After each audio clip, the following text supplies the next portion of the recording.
వినాయకుడు ఇంకా కార్తికేయుడు ఒకరినొకరు ఎంతో అభిమానించుకుంటారు. కలిసి భోజనం చేస్తారు. ఇద్దరి మధ్య పోట్లాటలు కూడా బానే జరిగేవి. అలాంటి పోట్లాట గురించి ఈరోజు మనం విందాం. ఒకసారి పార్వతీమాత తన ఇద్దరు పుత్రులకు ఎంతో ప్రేమగా భోజనం తినిపిస్తుంటుంది.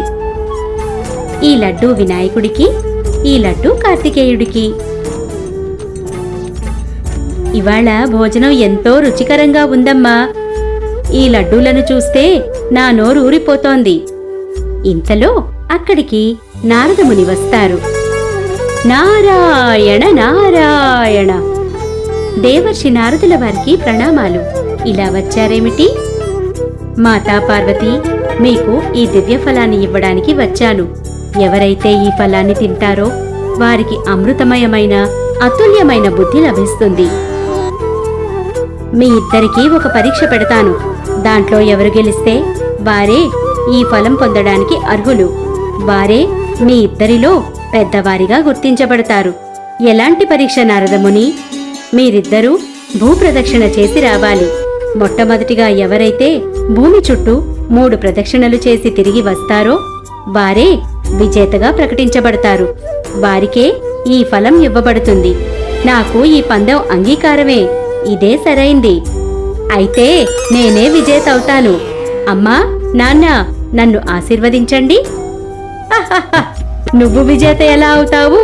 గణేశుని వాహనం ఎలుక, నా వాహనం నెమలి.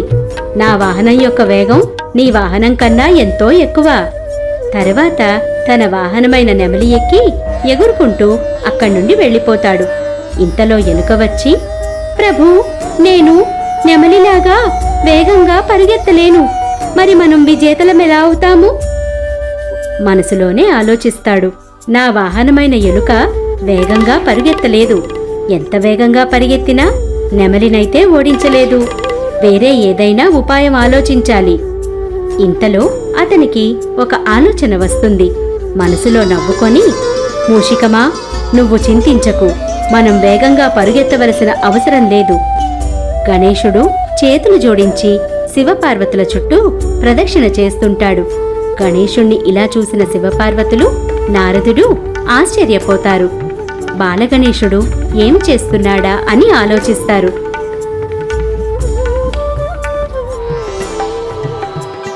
మూడు ప్రదక్షిణలు చేసిన తర్వాత గణేశుడు తల్లితో, అమ్మా, నేను 3 ప్రదక్షిణలు పూర్తి చేశాను.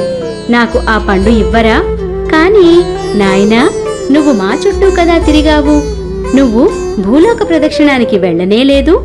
నువ్వు గెలిచావని మేమెలా చెప్పగలం? భూభ్రమణం కోసం నేను కైలాసం విడిచి వెళ్లాల్సిన అవసరమే లేదు.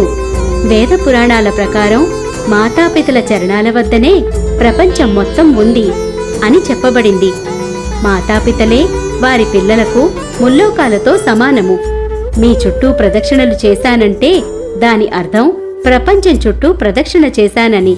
ఇంతలోగా కార్తీక్ అక్కడికి వస్తాడు. అమ్మా, నాన్న, నేను విశ్వం చుట్టూ 3 సార్లు ప్రదక్షిణలు పూర్తి చేశాను. మంచిది నాయనా, కాని గణేశుడు ఈ పోటీలో నెగ్గాడు. విషయం అంతా వివరంగా చెప్తాడు. కార్తీక్ కూడా గణేశుని తెలివితేటలకు ఎంతో సంతోషిస్తాడు.